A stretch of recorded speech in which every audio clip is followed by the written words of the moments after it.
প্রিয় শিক্ষার্থীবৃন্দ, আসসালামু আলাইকুম। এই ভিডিওতে আমি তোমাদের এই সৃজনশীল প্রশ্নটি সম্পূর্ণ উত্তর করে দেবো। এই প্রশ্নটি যশোর বোর্ড 2017 সালে আসছে এইচটিএমএল থেকে, অর্থাৎ আইসিটি বইয়ের 4র্থ অধ্যায়ের যে অংশটি।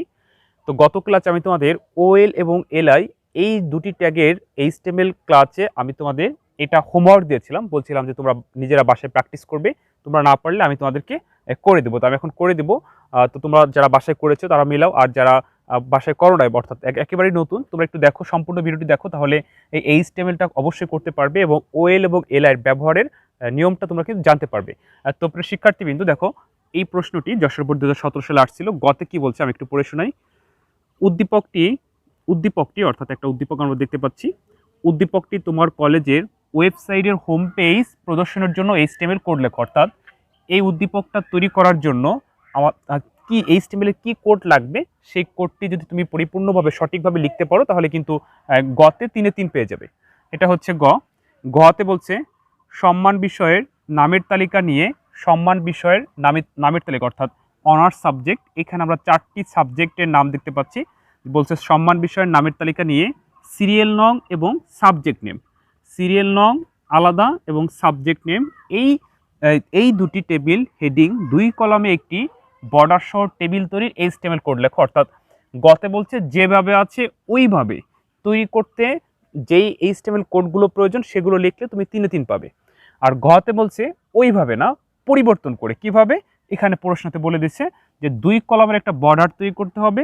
সেই বর্ডার তৈরি করার পরে যেই টেবিলটা তৈরি হবে, সেই টেবিলটা তৈরি করার জন্য যেই এইচটিএমএল ট্যাগগুলো লাগবে সেগুলো যদি তুমি সঠিকভাবে লিখতে পারো তাহলে তুমি 4-এ 4 পাবে। তো আমি তোমাদের এখন করা দেবো, তারপরে হচ্ছে করিয়ে দেবো, কারণ আমি কিন্তু এখানে অ্যান্সার লিখবো দেখে এই উদ্দীপকটা একটু চাপিয়ে লিখছি যাতে তোমাদের বোঝাতে পারি। তো প্রিয় শিক্ষার্থীবৃন্দ, আমি এখন প্রশ্নটা মুছে ফেলি। এটি হচ্ছে এইচটিএমএল এর ক্লাস।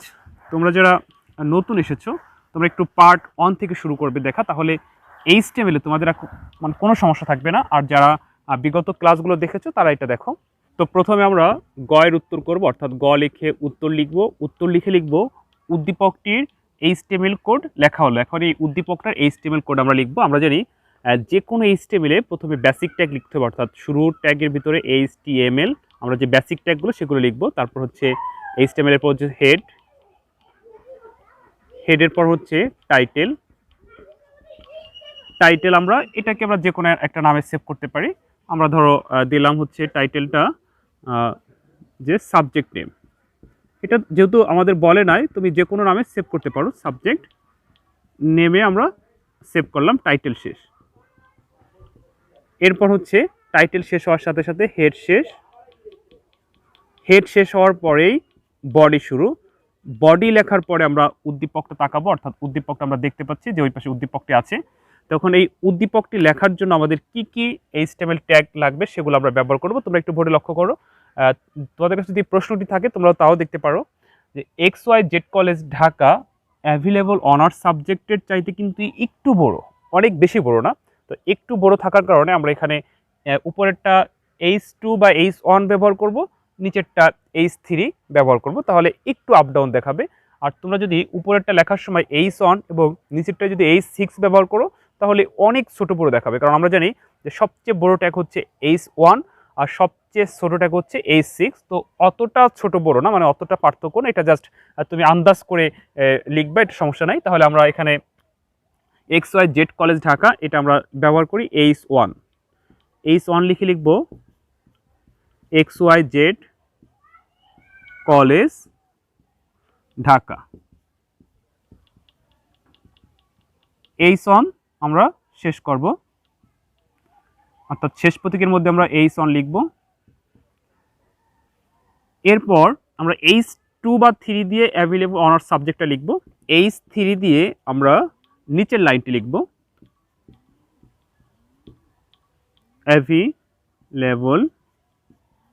Available honours subject.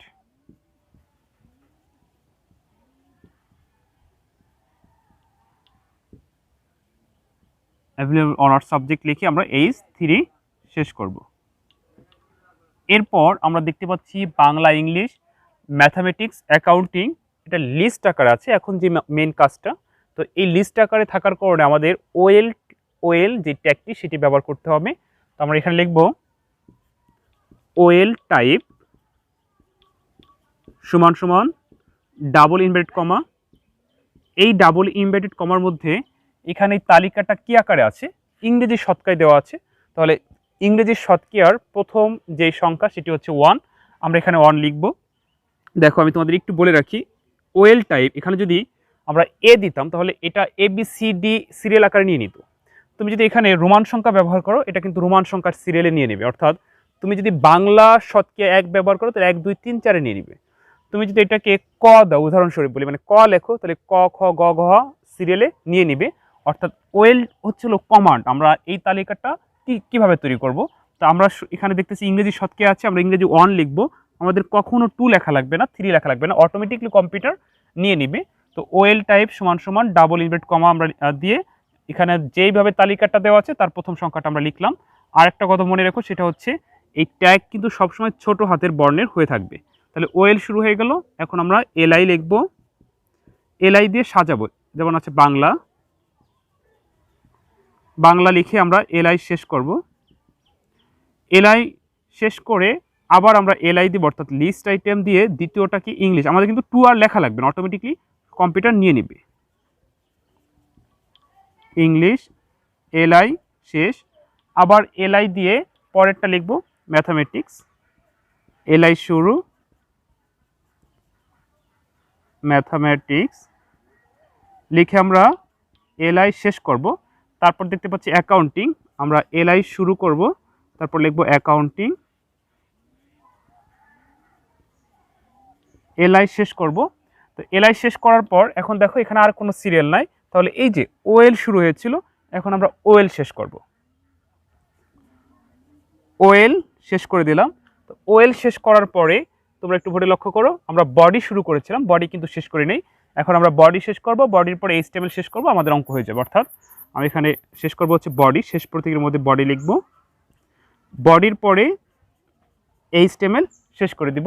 তো জাস্ট এইটুকু যদি তুমি লেখো তাহলে এই প্রশ্নটির গ হয়ে গেল, অর্থাৎ তুমি 3-এ 3 পেয়ে গেলা।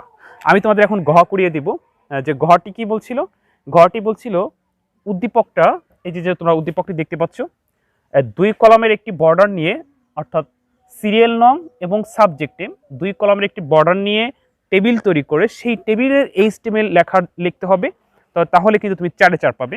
তো আশা করি তোমরা গ বুঝতে পারছো, আমি তোমাদের এখন গ করিয়ে দেব। তোমরা যারা বাসায় করেছিলা হোমওয়ার্কটি তারা একটু মিলিয়ে নাও তোমাদের হয়েছে কিনা, আর যারা একেবারেই নতুন তোমরা সম্পূর্ণ দেখতে থাকো, অবশ্যই তোমরাও বুঝতে পারবে। তো আমি তোমাদের এখন গ নম্বর প্রশ্নের উত্তরটি করে দেব। এই প্রশ্নটি যশোর বোর্ড 2017 সালে চতুর্থ অর্ধ থেকে আসছিল, অর্থাৎ এইচটিএমএল এর যেই অংশটা। তো দেখো গ নম্বরটি আমরা একটু উত্তর লিখে নিই। গ নম্বরটিতে বলছিল যে 2 কলামের একটি বর্ডার তৈরি করতে। দেখো আমি কিভাবে একটা বর্ডার তৈরি করি, প্রথমে আমরা একটা বর্ডার নিলাম, এই বর্ডারটাকে আমরা 2 কলামে নিলাম, এই যে 2 কলাম। আমাদের বলছিল যে এক পাশে এসএল নং অর্থাৎ সিরিয়াল নং, আর এক পাশে হচ্ছে সাবজেক্ট নেম, আমরা সাবজেক্ট নেম নিলাম। তো এখন আমরা সারি দিয়ে দিলাম, অর্থাৎ আগের বারে কিন্তু চেহারা পরিবর্তন হয়ে গেছে। একটু আগে তোমরা যেমন দেখছিলে এরকম ছিল না, কিন্তু তখন কি ছিল, লিস্ট আকারে, অর্থাৎ অর্ডার লিস্ট আকারে, তালিকা আকারে, কিন্তু এখন আমরা দেখতেছি টেবিল আকারে হয়ে গেছে। তো এইটার এইচটিএমএল করতে পারলে তুমি 4-এ 4 পাবে। তো আমরা এখন এই এইচটিএমএলটা করব। তো আমরা উপরে একটু ওই কথাটা লিখে নিব যে উদ্দীপকটি অ্যাভেলেবল অনার সাবজেক্ট, সিরিয়াল নং ও সাবজেক্ট নেম 2 কলামে বর্ডার শো টেবিল তৈরি করা হলো, টেবিল তৈরির নিচে এইচটিএমএল কোড লেখা হলো। এখন আমরা এইচটিএমএল কোড লিখব। তো প্রথমে আমরা জানি যে কোনো এইচটিএমএল এ বেসিক ট্যাগ লিখতে হয়, বেসিক ট্যাগ হচ্ছে এইচটিএমএল, তারপর হচ্ছে হেড, তারপর হচ্ছে টাইটেল। টাইটেল আমি এখানে যে কোনো একটা নামে তুমি সেভ করতে পারো, সমস্যা না। আমরা আগের বার যেভাবে সেভ করছিলাম এটাও করে দিই, অর্থাৎ সাবজেক্ট নেম দিয়ে দিই, সাবজেক্ট নেম, টাইটেল শেষ, এরপর হেড শেষ, কারণ টাইটেল শেষ হওয়ার সাথে সাথে হেড শেষ হয়ে যাবে। হেড শেষ হওয়ার পরে বডি শুরু, বডি শুরু করে আমরা উদ্দীপকটা দেখব। তো আমরা দেখতেছি যে এখানে ক্যাপশন আছে অ্যাভেলেবল অনার সাবজেক্ট, উপরের লাইনটা তোমাদের লেখা লাগবে না, এটা না লিখলে হবে, আমরা ক্যাপশনটা লিখব। আমরা যদি টেবিলের উপরে কিছু থাকলে কি লিখতে হয়, ক্যাপশন লিখতে হয়। ক্যাপশন শুরু, এখানে যা আছে তুমি তাই লিখে দিবা, অ্যাভেলেবল অনার্স সাবজেক্ট,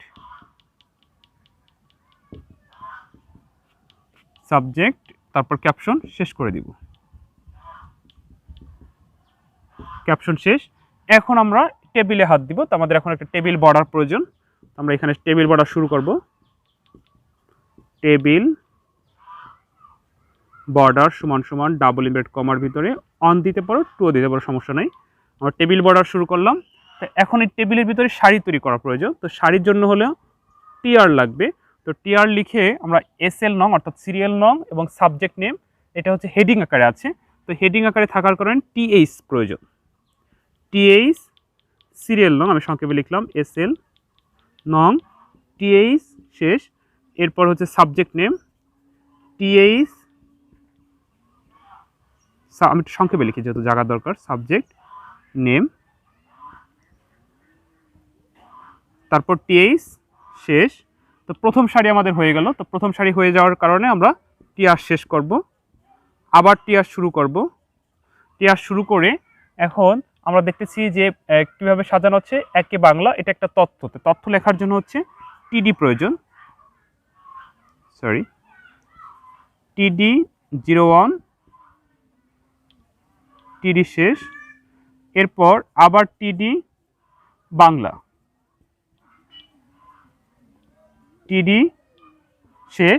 তো এই প্রথম সারিটা দ্বিতীয় সারিটা হয়ে যাওয়ার কারণে টিআর শুরু হয়েছিল, টিআর শেষ প্রতীকের ভিতরে লিখে টিআর শেষ করব। আমি এবার সেবার করি।